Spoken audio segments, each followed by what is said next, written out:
तो हेलो दोस्तों, स्वागत है आप सभी लोगों का फिर से आपके अपने चैनल राइजिंग स्टार क्लासेस पर। तो दोस्तों, आज की इस वीडियो में मैं आप लोगों को क्लास 10th हिंदी का बहुत ही ज़्यादा वायरल प्री बोर्ड का पेपर दिखाने वाला हूं, ठीक है। और इसका पूरा सॉल्यूशन भी मैं कराने वाला हूं। तो अगर आप लोगों का भी प्री बोर्ड का पेपर स्टार्ट हो चुका है और अगर कल ही आपका हिंदी का पेपर है या कल के बाद है तो वीडियो को पूरा देखिएगा। अगर आप इस पेपर को हल करके जाते हैं तो अगर आपका कोई भी पेपर आता है उसमें आधे से ज़्यादा क्वेश्चन इसी पेपर से आएगा। और अगर आपका पेपर KP2 कोड का ही आ जाता है तो सेम टू सेम यही पेपर आपको देखने को वहां पर मिल जाएगा, ठीक है। क्योंकि बहुत ज़्यादा वायरल पेपर है, हर स्कूलों में यही पेपर जो है वायरल हो रहा है, यानी यही पेपर कराया जा रहा है। तो हो सकता है कि आपके भी स्कूल में यही पेपर आ जाए। तो पूर्णांक 70 नंबर का है, समय 3 घंटे दिए जाएंगे। और नोट में क्या लिखा है कि प्रश्न पत्र 2 खंडों में विभाजित है, खंड क एवं खंड ख। खंड क में 20 अंक के बहुविकल्पीय प्रश्न हैं जिनके उत्तर OMR सीट पर देने हैं। खंड ख में 50 अंक के निर्धारित प्रश्न दिए गए हैं, प्रत्येक प्रश्न के सम्मुख अंक दिए गए हैं। तो सबसे पहला है खंड क, जिसमें कि बहुविकल्पीय प्रश्न है। पहला क्वेश्चन है कि पंडित प्रताप नारायण मिश्र लेखक हैं, द्विवेदी युग के या शुक्ल युग के या भारतेंदु युग के या शुक्लोत्तर युग के। तो पंडित प्रताप नारायण मिश्र जो हैं वह भारतेंदु युग के लेखक हैं। सेवा सदन उपन्यास के लेखक हैं, तो सेवा सदन उपन्यास के लेखक प्रेमचंद हैं। कौन है? प्रेमचंद। जयशंकर प्रसाद का नाटक नहीं है, तो ध्रुव स्वामिनी जयशंकर प्रसाद का नाटक है। चंद्रगुप्त भी है और स्कंद गुप्त भी है। तो लहरों के राजहंस जो है यह जयशंकर प्रसाद का नाटक नहीं है। शुक्ल युग की समयावधि है 1990 से 1918 तक, 1936 से 1943 तक, या 1919 से 1938 तक, या 1850 से 1990 तक। तो शुक्ल युग की समयावधि कब से कब तक थी? तो 1919 से लेकर के 1938 तक। कभी कभी ये भी आ जाता है 1920 से 1940 तक, तो यही ऑप्शन आपको टिक कर देना है, ठीक है। तो 1-2 साल इधर उधर कर देता है। रीतिकाल की रचना है, रामचरितमानस है कि प्रिय प्रवास है कि प्रेम माधुरी है या रामचंद्रिका है। तो रीतिकाल की रचना कौन है? रामचंद्रिका। ऑप्शन डी करेक्ट हो जाएगा। साहित्य और कला किसकी रचना है? तो साहित्य और कला जो है यह भगवत शरण उपाध्याय की रचना है। 7वां क्वेश्चन है, दीप शिखा काव्य संग्रह रचना है महादेवी वर्मा की, जयशंकर प्रसाद की, सुभद्रा कुमारी चौहान की, या सूर्यकांत त्रिपाठी निराला की। तो जो दीप शिखा है यह किसका काव्य संग्रह है? महादेवी वर्मा की ये रचना है। नई कविता का प्रवर्तक किसे माना जाता है? तो राम स्वरूप चतुर्वेदी को नई कविता का प्रवर्तक माना जाता है। कौन सी रचना कविवर जयशंकर प्रसाद की नहीं है? स्कंदगुप्त, ध्रुव स्वामिनी, कामायनी या यामा। तो स्कंदगुप्त जो है यह रचना है जयशंकर प्रसाद की, ध्रुव स्वामिनी भी है और कामायनी भी है। तो यामा जो है यह जयशंकर प्रसाद की रचना नहीं है, तो ऑप्शन डी करेक्ट हो जाएगा। छायावादी युग की रचना है, तो चित्राधार जो है यह छायावादी युग की रचना है। शोक विकल सब रोवहि रानी, रूपशील बल तेज खानी में कौन सा अलंकार है? तो आप ऐसे ही बता सकते हैं, इसमें शोक लगा है तो शोक का मतलब होता है करुण। तो कौन सा अलंकार होगा? तो सॉरी, कौन सा रस होगा इसमें? तो करुण रस होगा। 12 नंबर क्वेश्चन है, मुख मयंक सम मंजु मनोहर पंक्ति में कौन सा अलंकार है? तो ये बहुत बार पूछा जा चुका है, इसमें उपमा अलंकार है। तो तीसरा ऑप्शन करेक्ट होगा। रोला छंद के प्रत्येक चरण में कितनी मात्राएं होती हैं? तो 24 मात्राएं होती हैं। निष्कपट में कौन सा उपसर्ग है? तो निस उपसर्ग है, लेकिन इसमें से एक निस अलग तरीके से लिखा जाएगा। कैसे? नी और स में हलंत लगा रहेगा, तो ये क्या होगा? उपसर्ग होगा। तो दोनों में से मान लीजिए अगर इसमें लगा है तो ये आपका ऑप्शन करेक्ट होगा, ठीक है, जिसमें हलंत लगा रहेगा। 15 नंबर क्वेश्चन है कि खरगोश तेज दौड़ता है वाक्य में रेखांकित शब्द का व्याकरणिक परिचय है, यानी रेखांकित किस पे किया गया है? तेज पर किया गया है। तो तेज का मतलब होता है यह खरगोश की विशेषता बता रहा है कि खरगोश तेज दौड़ता है, तो क्या हो जाएगा? यह विशेषण हो जाएगा। धान कोठी में कौन सा समास है? इसका उत्तर आपको कमेंट बॉक्स में बताना है। गोरा का तत्सम रूप है, गौर है या सफेद है या गोरी है या गोर है। तो गोरा का तत्सम रूप गौर होता है। क्या होता है? गौर। अनुसंधान में उपसर्ग है, तो अनुसंधान में अनु उपसर्ग है। क्या है? अनु उपसर्ग। 19 नंबर क्वेश्चन है, तस्य शब्द का वचन एवं विभक्ति है। और 20 नंबर क्वेश्चन है ताभी शब्द का विभक्ति एवं वचन है। तो दोनों क्वेश्चन बहुत आसान है, आपको भी क्या करना है, एक दो क्वेश्चन का उत्तर कमेंट बॉक्स में बताना है। तो इन दोनों प्रश्नों का भी आपको क्या करना है, उत्तर बताना है, ठीक है, जिससे मुझे भी पता चले कि आपकी पढ़ाई कितनी चल रही है या कितनी हुई है। तो अगर आपको नहीं आता है तो कमेंट बॉक्स में पूछ लीजिएगा, मैं आपको इसका उत्तर बता दूंगा। अब आता है खंड ख, जो कि क्या है, वर्णनात्मक प्रश्न, जिसमें पहला क्वेश्चन है कि निम्नलिखित गद्यांशों में से किसी एक पर आधारित प्रश्नों के उत्तर दीजिए। क्या दिया गया गद्यांश कि चौसा की युद्ध का बहुत दिन बीत गए, ममता अब 70 वर्ष की वृद्धा है, यहाँ अपनी झोपड़ी में एक दिन पड़ी थी, शीतकाल का प्रभात था, उसका जीर्ण कंकाल खांसी से गूंजा था, ममता की सेवा के लिए गांव की 2-3 स्त्रियां उसे घेर कर बैठी थी, क्योंकि यह आजीवन सबसे दुख सुख की सहभागिनी रही है। पहला क्वेश्चन है कि उपर्युक्त गद्यांश का संदर्भ लिखिए। तो यह किस चैप्टर से लिया गया है, तो इसमें ममता है, यानी ममता चैप्टर से लिया गया है। और ममता चैप्टर के जो लेखक है कौन है, तो जयशंकर प्रसाद हैं। तो क्या लिखेंगे कि प्रस्तुत गद्यांश हमारी पाठ्य पुस्तक हिंदी के ममता नामक पाठ से लिया गया है, जिसके लेखक जयशंकर प्रसाद जी हैं। दूसरा क्वेश्चन है रेखांकित अंश की व्याख्या कीजिए। तो इसमें तो कोई रेखांकित भाग दिया ही नहीं गया है, लेकिन मैं आपको बता देता हूं कि कहां से कहां तक इसका व्याख्या करना था। तो ममता की सेवा के लिए गांव की 2-3 स्त्रियां उसे घेर कर बैठी थी, क्योंकि यह आजीवन सबसे दुख सुख की सहभागिनी रही है। तो यहां से लेकर के यहां तक क्या करना था, इसका व्याख्या करना था। तो क्या हो जाएगा व्याख्या, तो इसमें देखिए बताया गया है कि ममता की सेवा के लिए गांव की 2-3 स्त्रियां उसे घेर कर बैठी थी, क्योंकि यह आजीवन सबसे दुख सुख की सहभागिनी रही है। यानी इसका व्याख्या क्या हो जाएगा, तो जब ममता का क्या हो रहा था, अंतिम समय चल रहा था, तो गांव की 2-3 स्त्रियां उसकी सेवा में लगी हुई थी, उसे घेर कर बैठी हुई थी। वो सब स्त्रियां ऐसा क्यों कर रही थी, क्योंकि ममता जो थी, जब इन लोगों को भी कोई भी दुख होता था तो इन लोगों के दुख सुख में निस्वार्थ भाव से सेवा की थी तथा उनकी सहभागिनी रही थी। सहभागिनी का मतलब उनमें क्या लेने वाली थी, उनके साथ भाग लेने वाली थी, यानी उनके दुख में भी भाग लेती थी और उनके सुख में भी। तो इसीलिए ये सभी स्त्रियां भी उनको उनके दुख के समय में उनको घेर कर क्या की थी, तो बैठी थी। ठीक है, तो ये हो जाएगा रेखांकित अंश की व्याख्या।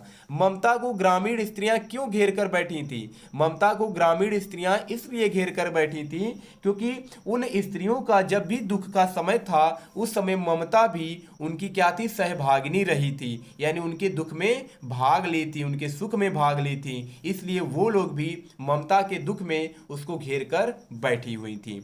तो ये हो जाएगा क्वेश्चन का उत्तर। अथवा में एक और गद्यांश है, तो अगर आपको पहला नहीं आता है तो दूसरा कर सकते हैं। इसमें क्या है कि और उधर वह बंदरों का चित्र है, कितना सजीव कितना गतिमान, उधर सरोवर में जल विहार करता वह गजराज कमल दंड तोड़ तोड़ कर हथिनियों को दे रहा है, वहां महलों में वह प्यालों के दौर चर रहे हैं, उधर रानी अपनी जीवन यात्रा समाप्त कर रही है। वन नगर ऊंच नीच धनी गरीब के जितने नजारे हो सकते हैं सब विशेषण अजंता की गुफाओं की दीवार पर देख सकता है। तो यह किस चैप्टर से लिया गया है, तो इसमें अजंता शब्द यूज किया गया है, अर्थात अजंता चैप्टर से लिया गया है। और अजंता चैप्टर के लेखक कौन हैं, तो अजंता चैप्टर के लेखक डॉक्टर भगवत शरण उपाध्याय जी हैं। पहला क्वेश्चन है उपर्युक्त गद्यांश के पाठ और लेखक का नाम, तो पाठ का नाम क्या है, अजंता, और लेखक का नाम है भगवत शरण उपाध्याय। दूसरा प्रश्न पूछा गया है रेखांकित अंश की व्याख्या कीजिए, तो इसमें भी कोई भी रेखांकित अंश नहीं दिया गया है। तो इसमें कहां से कहां तक आपको व्याख्या करना था, तो इसमें आपको व्याख्या करना है और उधर वह बंदरों का चित्र है, यानी यहां से लेकर के शुरू से लेकर के आपको इसका व्याख्या करना है, दे रहा है। ठीक है, कहां तक, दे रहा है, यानी और उधर वह बंदरों का चित्र है, कितना सजीव कितना गतिमान, उधर सरोवर में जल विहार करता वह गजराज कमल दंड तोड़ तोड़ कर हथिनियों को दे रहा है। तो हमको क्या करना है, इस 2 लाइन का व्याख्या करना है। तो क्या लिखेंगे इसमें, तो इसमें लेखक क्या करते हैं, अजंता की गुफाओं में चित्रित चित्रों की विविधता, सजीवता और गतिशीलता का वर्णन करते हुए कहते हैं कि और उधर वह बंदरों का चित्र है, अर्थात बंदरों के चित्र को देखकर ऐसा प्रतीत होता है मानो कितना सजीव कितना गतिमान, कि वे चित्र न होकर जीवित बंदर हों। ठीक है, मतलब वो चित्र न होकर सजीव हो, यानी जीवित बंदर हो। अर्थात कहने का ये तात्पर्य है, तो इसमें ये कहा गया है कि चित्रों में जो स्वाभाविकता है और गतिशीलता है उसके होने के कारण वह आंखों के सामने साकार हो जाते हैं। और दूसरी ओर लिखा है ना, उधर सरोवर में जल विहार करता, और दूसरी ओर जो सरोवर था उसमें जल क्रीड़ा करते हुए जो हाथी थे, यानी जल के साथ खेलते हुए जो हाथी थे और हथिनियों को चित्रित किया गया है। यानी जल में क्रीड़ा करते हुए जो हाथी और हथिनियां थी उनको भी क्या किया गया है, चित्रित किया गया है। हाथी कमल नाल से कमल को तोड़कर अपने आसपास की हथिनियों को दे रहा है। लिखा है ना इसमें कि गजराज कमल दंड तोड़ तोड़कर हथिनियों को दे रहा है, अर्थात हाथी कमल नाल से कमल को तोड़कर अपने आसपास की हथिनियों को दे रहा है। तो ये हो जाएगा रेखांकित अंश की व्याख्या। तीसरा क्वेश्चन है, अजंता की गुफाओं पर दीवारों पर दर्शकों को क्या देखने को मिलता है? तो यही देखने को मिलता है कि जो चित्र बना हुआ है वह निर्जीव न लग करके वह सजीव दिखाई दे रहा है। चित्र में ऐसा प्रतीत हो रहा है कि जो बंदर है चित्र में वह सजीव हो, यानी वह सही में वो क्या जीवित नजर आ रहे हैं। ठीक है, तो यही क्या हो रहा है, दर्शकों को दिखाई दे रहा है। फिर दूसरा क्वेश्चन है, निम्न में से किसी एक पद्यांश पर आधारित प्रश्नों के उत्तर देना है। पहला है, सोहत ओढ़े पीत पटु श्याम सलोने गात मनौ नीलमणि शैल पर आतपु परियो प्रभात। उपर्युक्त पद्यांश का संदर्भ लिखना है। तो क्या लिखेंगे, प्रस्तुत पद्यांश हमारी पाठ्य पुस्तक हिंदी के भक्ति शीर्षक से लिया गया है जिसके कवि बिहारी लाल हैं। ठीक है, तो ये हो जाएगा संदर्भ। दूसरा है, रेखांकित अंशों की व्याख्या कीजिए। तो नीचे वाली लाइन का करना है, मैं आपको दोनों लाइन का बता देता हूं। तो सोहत ओढ़े पीत पटु श्याम सलोने गात मनो नीलमणि शैल पर आतपु परियो प्रभात। यानी बिहारी जी कहते हैं कि श्री कृष्ण के सावले शरीर पर पीले रंग के वस्त्र ऐसे लग रहे हैं। ठीक है, श्याम सलोने गात, सोहत ओढ़े पीत पटु श्याम सलोने गात, यानी सावले शरीर पर पीले रंग के वस्त्र जो है ऐसे लग रहे हैं मानो नीलमणि के पर्वत पर सुबह सुबह सूर्य की पीली किरणें पड़ रही हों। अर्थात श्री कृष्ण ने जो पीले रंग का वस्त्र अपने शरीर पर धारण किए हैं वह ऐसा प्रतीत हो रहा है जैसे नीलमणि के पर्वत पर सुबह सुबह जो सूर्य की पीली किरणें दिखाई देती हैं, उसी के जैसे उनके वस्त्र प्रतीत हो रहे हैं। ठीक है, तो ये हो जाएगा व्याख्या। श्री कृष्ण को कवि ने पीला वस्त्र पहनने पर किस प्रकार बताया है? तो श्री कृष्ण को कवि ने पीला वस्त्र पहनने पर कवि ने बताया है कि जिस प्रकार नीलमणि के पर्वत पर सूर्य की पीली किरणें पड़ती है उसी के जैसा उनके वस्त्र को बताया गया है। ठीक है, तो ये प्रश्न का उत्तर हो जाएगा। फिर अथवा में एक और है कि भारत माता का मंदिर यह समता का संवाद जहाँ सबका शिव कल्याण यहाँ है पावे सभी प्रसाद यहाँ। तो ये जो लिया गया है चैप्टर, यह भारत माता का मंदिर यह अध्याय से लिया गया, पाठ से लिया गया है, जिसके कवि जो है मैथिली शरण गुप्त जी हैं। तो व्याख्या क्या हो जाएगा? तो इसमें आपको लिखना है कि कवि कहते हैं, यानी मैथिली शरण गुप्त जी कहते हैं कि भारत एक ऐसा अद्वितीय देश है। ठीक है, भारत एक अद्वितीय देश है जिसकी कल्याणकारी भावना उसे विश्व के अनेक देशों से अलग करती है। ठीक है, कवि ने इस पद्यांश में भारत को एक मंदिर के रूप में स्थापित करके दिखाया। लिखा है ना, भारत माता का मंदिर या समता का संवाद जहाँ, यानी इसको मंदिर के रूप में दिखाया गया है भारत देश को। फिर आगे आपको क्या लिखना है कि भारत माता का मंदिर या समता का संवाद जहाँ, यानी बताया गया है कि जहाँ प्रत्येक मानव को अपने विचार प्रस्तुत करने का अधिकार जो है वह समान रूप से है। और लिखा है कि सबका शिव कल्याण यहाँ है पावे सभी प्रसाद यहाँ। और भारत एक ऐसा देश है जहाँ सबका कल्याण होता है और सभी प्रसन्नता रूपी प्रसाद को ग्रहण करते हैं। सबका शिव कल्याण यहाँ है पावे सभी प्रसाद यहाँ, यानी भारत एक ऐसा देश है जहाँ सबका कल्याण होता है और प्रसन्नता रूपी प्रसाद को ग्रहण करते हैं। तो ये हो जाएगा व्याख्या।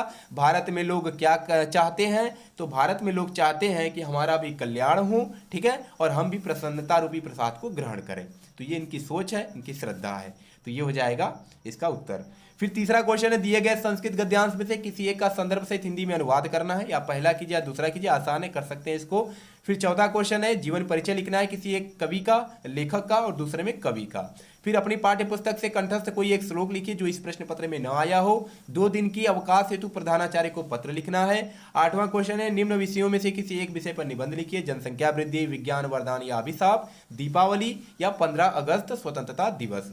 फिर 9 नंबर क्वेश्चन है, तुमुल खंड काव्य के आधार पर प्रतिनायक मेघनाद का चरित्र चित्रण लिखिए अथवा तुमुल खंड काव्य के नवम सर्ग की कथा अपने शब्दों में लिखिए। अब जरूरी नहीं है कि आपके भी पेपर में तुमुल खंड काव्य से ही प्रश्न आए, ये तुमुल से इसलिए आया क्योंकि हमारे यहाँ जो जिला है उसमें तुमुल खंड काव्य पढ़ाया जाता है। ठीक है, तो आपके जिले में जो खंड काव्य चलता है वही खंड काव्य दिया जाएगा, तुमुल खंड काव्य आपको नहीं करना है। तो यही पेपर है, तो पूरा पेपर अच्छे से देख करके जाइएगा, एक बार और देख लीजिएगा मैंने कैसे आपको व्याख्या बताया, संदर्भ बताया, और जो MCQ क्वेश्चन है उसको भी याद कर लीजिएगा, क्योंकि अगर यही पेपर आता है तो आप अच्छे नंबर आसानी से प्राप्त कर सकते हैं। तो चलिए मिलते हैं नेक्स्ट वीडियो में एक नए टॉपिक के साथ, तब तक के लिए धन्यवाद।